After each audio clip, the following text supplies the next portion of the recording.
ต้องเจอกันอย่างนี้เป็นมายืนเธอตรงนี้เลยม้าตัวนี้สีหมอกนะจ๊ะ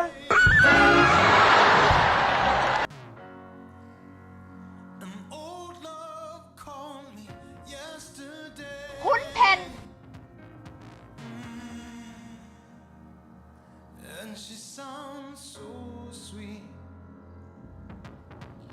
แน่นสนิทโอ้โห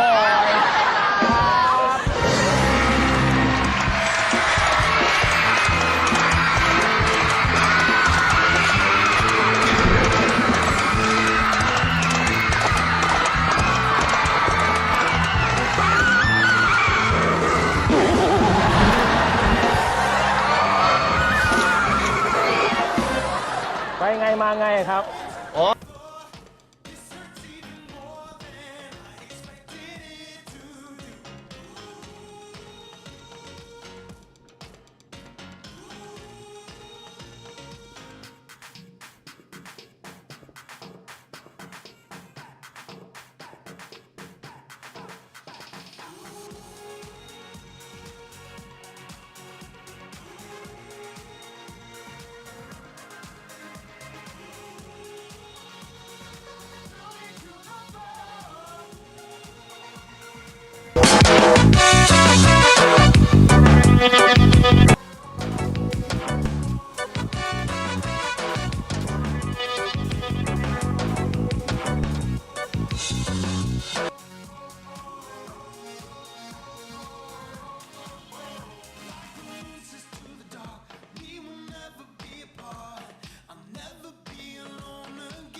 And I love you still.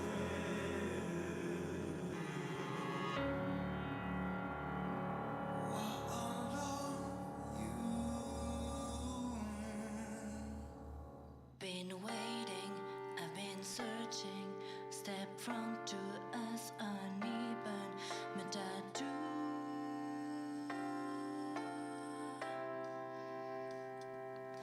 You've been lonely. You feel hardened. Step front to us uneven. My tattoo.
Can't you see I ain't got nothing left, baby, but you, you, you.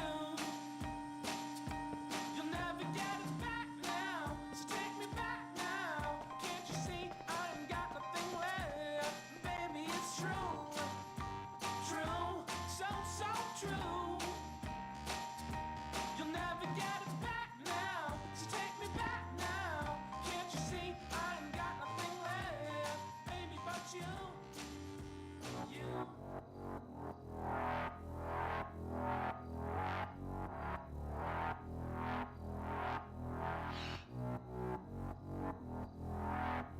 Don't come close. I don't want you to see my face. You go away. I work so hard. I don't have time to start all over.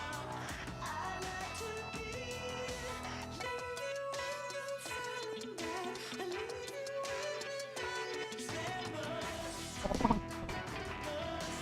跟着我美丽的。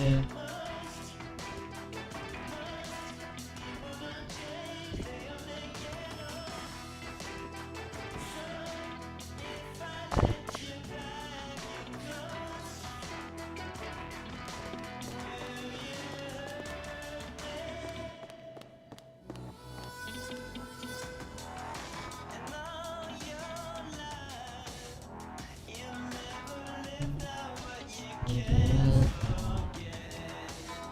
So forget it. Flicking away their nights and flies, bringing disease to the surface. A child must be sharper than your average man. Tell me, honey, what's the plan? ปังปังปังปัง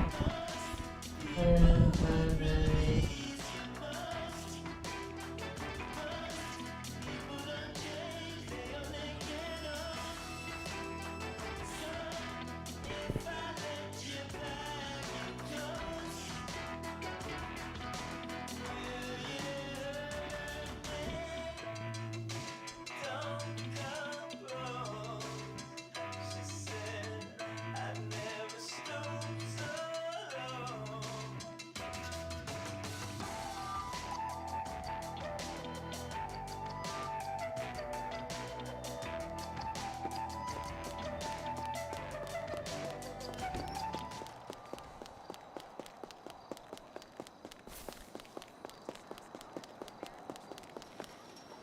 มันก็จะงงงๆช้าๆหน่อยเฟรช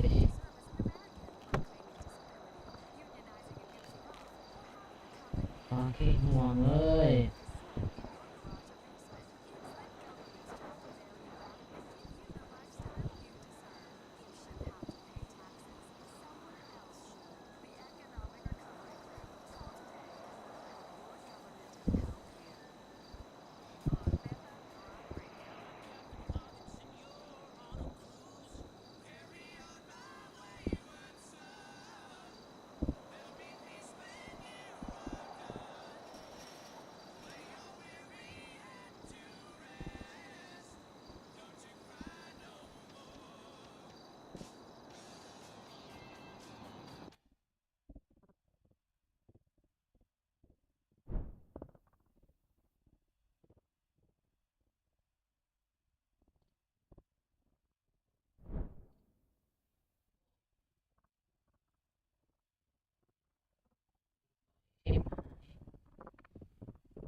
Once upon a time, every student of history, and that meant pretty much everyone with a high school education, knew this.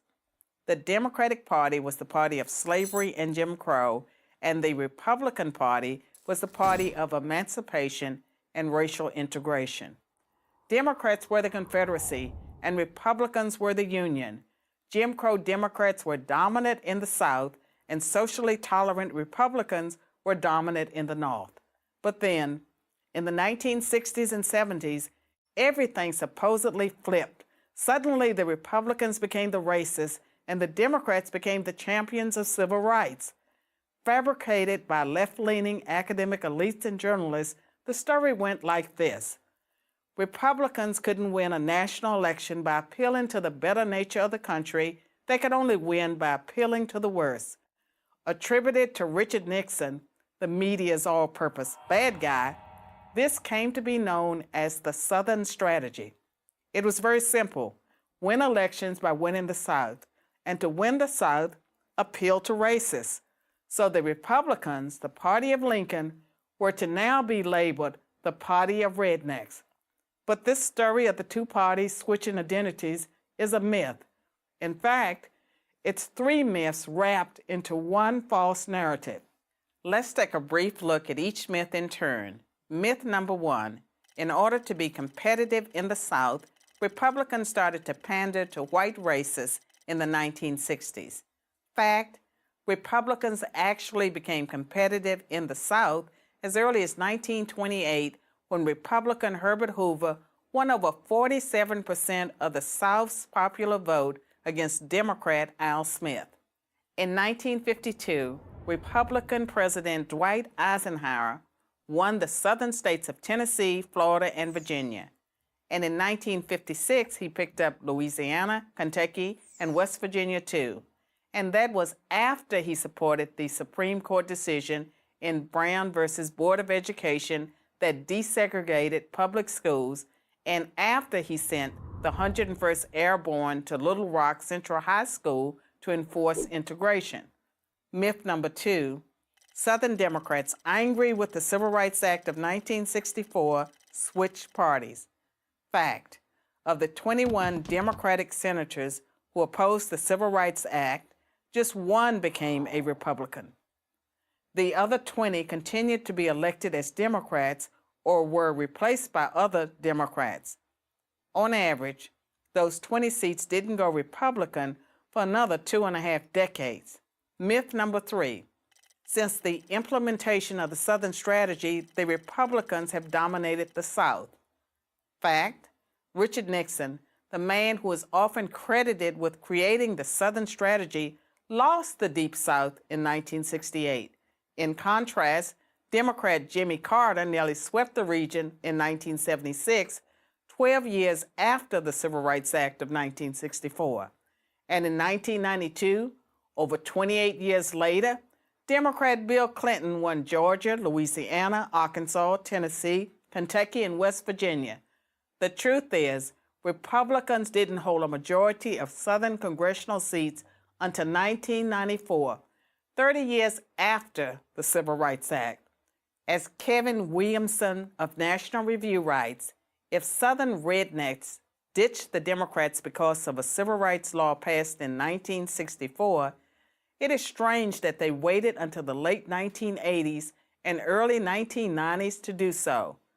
They say things move slower in the South, but not that slow. So what really happened? Why does the South now vote overwhelmingly Republican? Because the South itself has changed. Its values have changed. The racism that once defined it doesn't anymore. Its values today are conservative ones, pro-life, pro-gun, and pro-small government. And here's the proof. Southern whites are far more likely to vote for a black conservative like Senator Tim Scott of South Carolina than a white liberal. In short, history has moved on. Like other regions of the country, the South votes values, not skin color. The myth of the Southern strategy is just the Democrats' excuse for losing the South, and yet another way to smear Republicans with the label racist. Don't buy it. I'm Carol Swain, Professor of Political Science and Law at Vanderbilt University for Prager University. Thanks for watching. To keep our videos free, click here.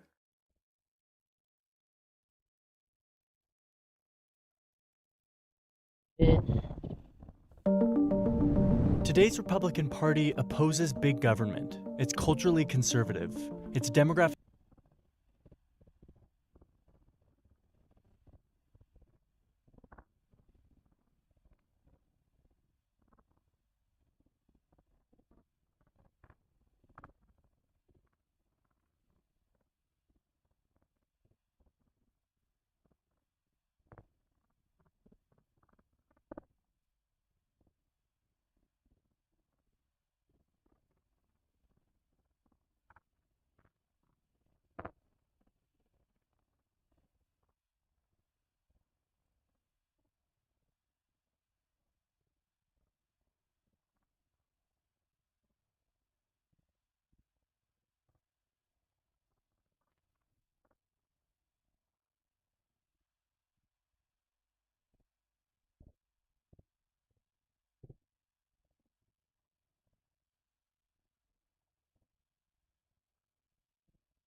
statement. Uh,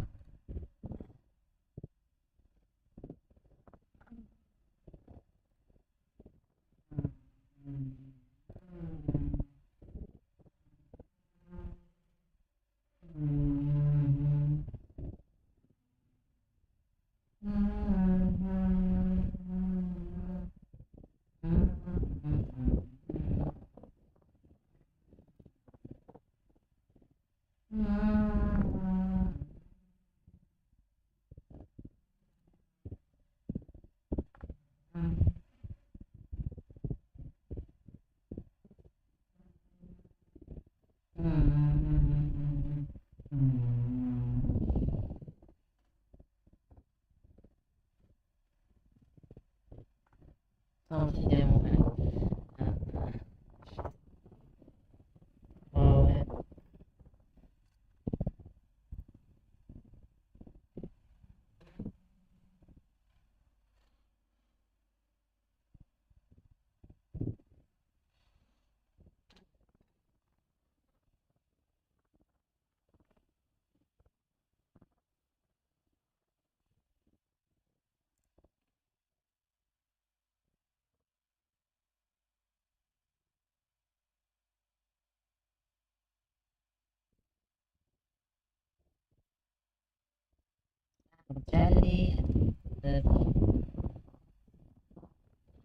này jadi mấy dùng siêu đi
เราจะคัดเลือกมาออกรายการกับเรา เยี่ยมเลยครับ ค่ะ ค่ะ เชิญคุณเบนค่ะ ค่ะ ขออนุญาตต่อจากคุณเอเลยแล้วกันนะคะ อยาก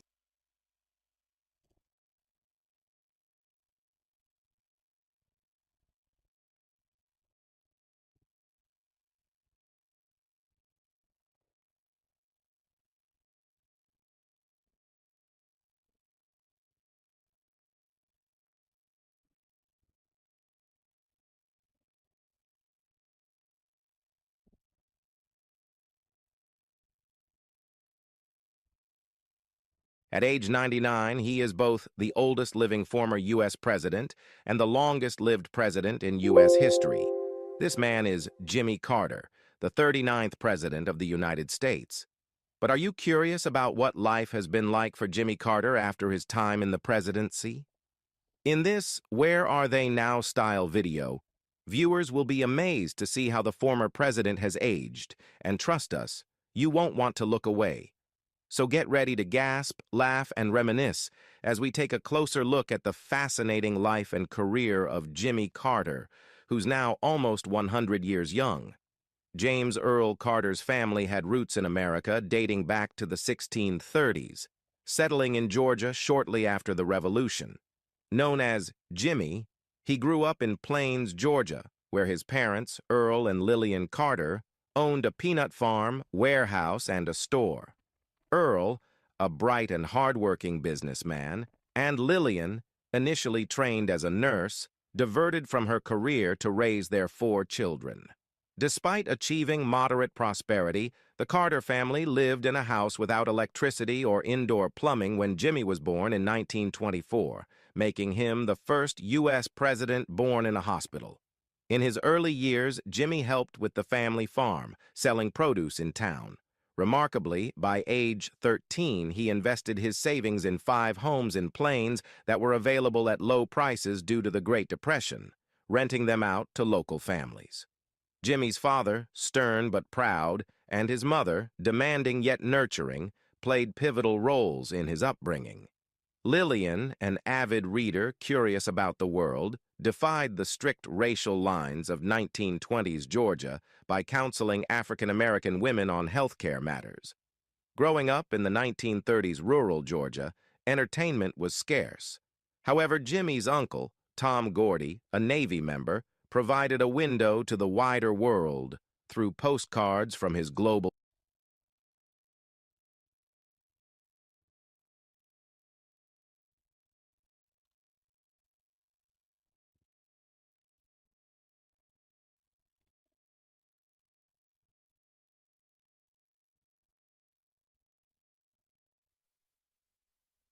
That's right. If you leave. Yeah, it'll be about 10. Time for a short nap. No. Go. They actually land in Frankfurt, right? And then go to They go Rhine. That's Main. right. Where's Rhine? Is it near? That's It's 30 minutes from.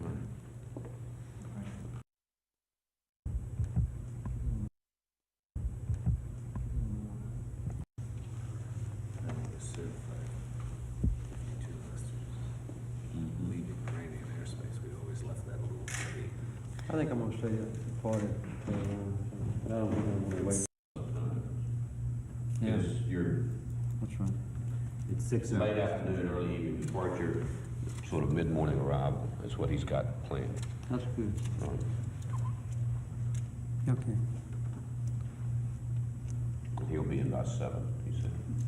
Jody, are you planning any kind of television split screen at Athens if they stop there or at Algiers? No. He probably ought to, might not be. Couldn't get a line. I just stood up for 5 minutes. I got 6:30 escrow was signed at 6:18.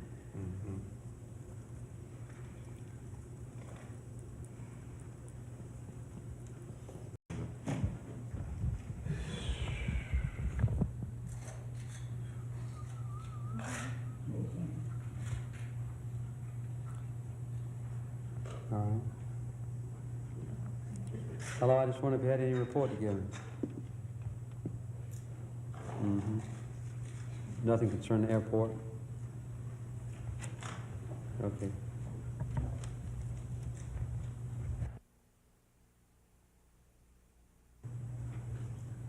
I got you. Thank you very much.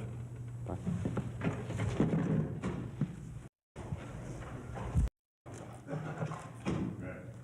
National banks. That thing's lying there somewhere. You might have to read that first paragraph. I think it's correct, is that at this point, the United States is Notified. Okay, if you want to go through two. We'll do the same thing we did call Muskie Brown.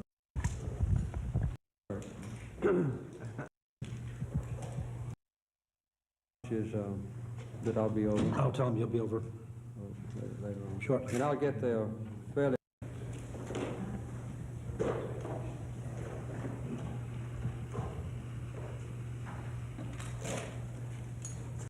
So you can tell the hostages that I'll be over. I'll tell him you'll be over. Later on. Sure. And I'll get there fairly early. Well, this is the moment. Yeah, no, that's the instructions. Well, I hate to get halfway through a haircut and then have to go back to state. You can probably do it in an hour. Yeah. What was that, about an hour? He said you could do it in an hour. Do what, though? I didn't understand. Yeah.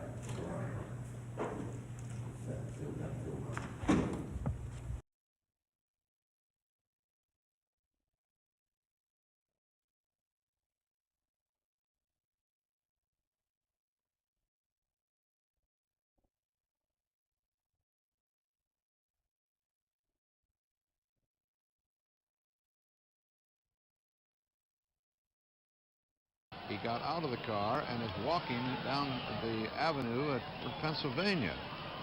Now, whether this is an intention to walk the mile and a half, we have no idea. This was not planned. It was not scheduled. There was no mention made of it. He's enjoying it too, isn't he, Walter? It's really his moment. And he's down the hill now. He's on Oh, yeah. Pennsylvania. He's well on his way. No indication he's going to get in the car. No, he's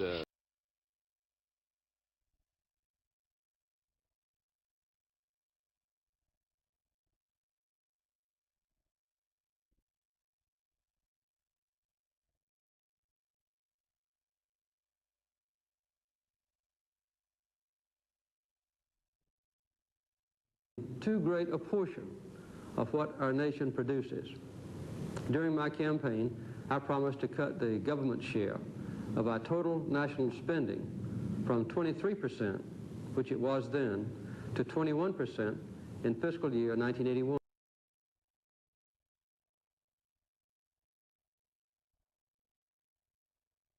the basis of what he hopes to achieve.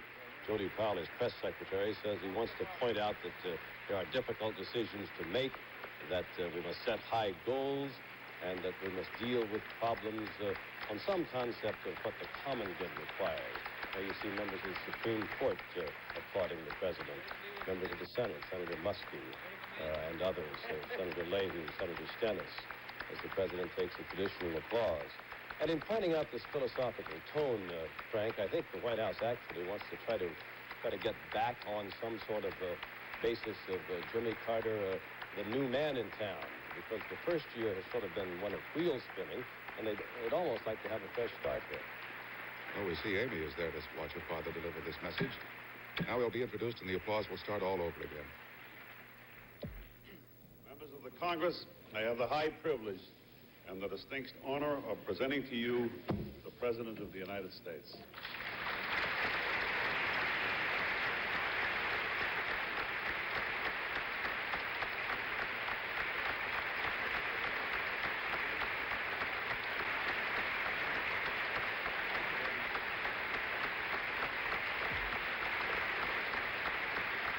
Well, he seems to be enjoying himself, Frank, at least at the outset. Yes, indeed. He was full of brimming confidence when he was here once before in April, as you pointed out, when he gave his energy speech.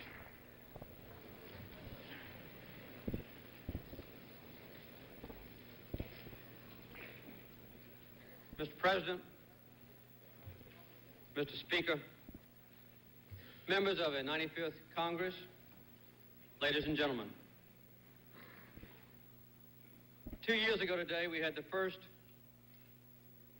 caucus in Iowa. And 1 year ago tomorrow, I walked from here to the White House to take up the duties of President of the United States.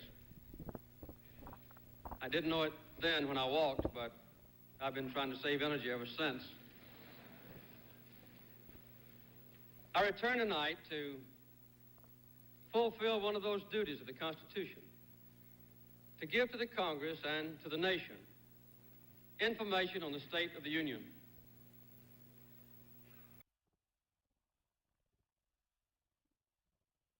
No, I would suspect he's pretty close now to the intersection of Constitution Avenue, where Constitution V's into Pennsylvania Avenue. I can't tell from the pictures. Mrs. Carter, of course, walking that in heels. Unless she switched to walking shoes, I can't see there. That's she's wearing boots today, isn't she? High-heel boots. Golly, you've got to say that's some first. That is 29 degrees out there with a 15-mile-an-hour wind. So you can figure that out, I'm sure, quickly, Robert, as to what the wind chill factor is. But it's distance, which is only really about 5 blocks. I guess I'd say they have to go. Do you have any plans today? He said, well, I'm going to Atlanta tomorrow. One of the agents, whose name I will not mention, said, listen, if you hear anything else about that, let us know. Well, it came as a surprise. The other night, down in Plains, Mr. Carter decided one Saturday.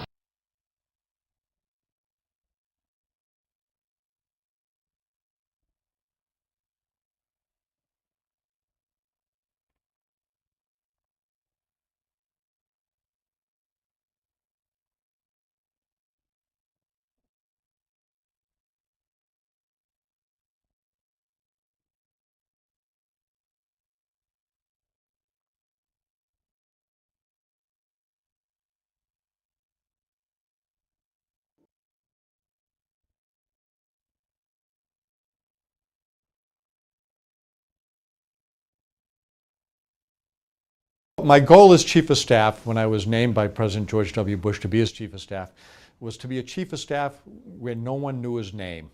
And so I wanted to just be kind of inside, making the trains run on time and making sure the President had all he needed to make tough decisions.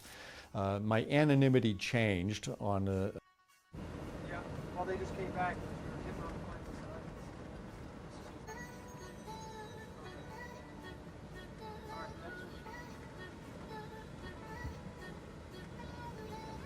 No, I'm not King Trout now. We're in route back to Caravan. We're going to the building now.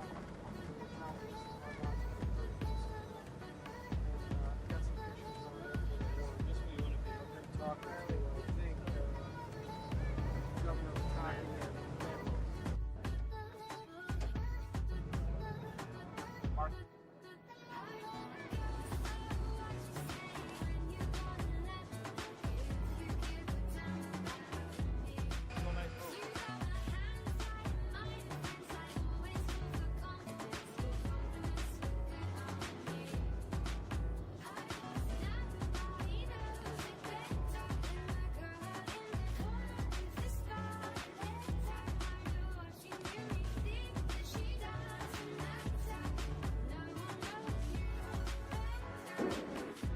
There was no mistaking Air Force One. For Nebraskans, the surprise of Air Force One landing at Offutt Air Force Base on September 11th showed the weight of that awful day.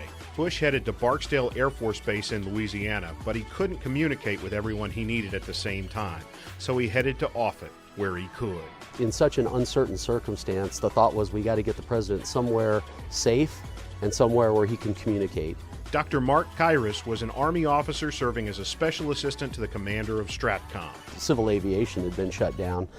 To see those fighters come in, it was kind of a bit of a shock. Many at STRATCOM, including then Air Force Staff Sergeant Michael Suglia, were pulled off an annual exercise for nuclear forces after the attack. My supervision basically gave me a task to call around to the other warfighting combatant commands and ask status, make sure everybody was available. What I didn't realize at that point, that was most likely building the briefing for President Bush. Kyrus was at the president's briefing. That's like something out of a movie. You know, you see that on television shows or movies, but to be there and have actually been, like I said, about 40 feet away from the president when all of that was going on, I will always remember that day. After the update, Bush was led to an underground room at the old Stratcom headquarters where he could video chat with his national security team. Bush stayed only 90 minutes before heading back to Washington, but he left an impression. I think it highlighted to us the importance of the mission that we conduct here at United States Strategic Command daily. Aaron Sandiford, 3 News.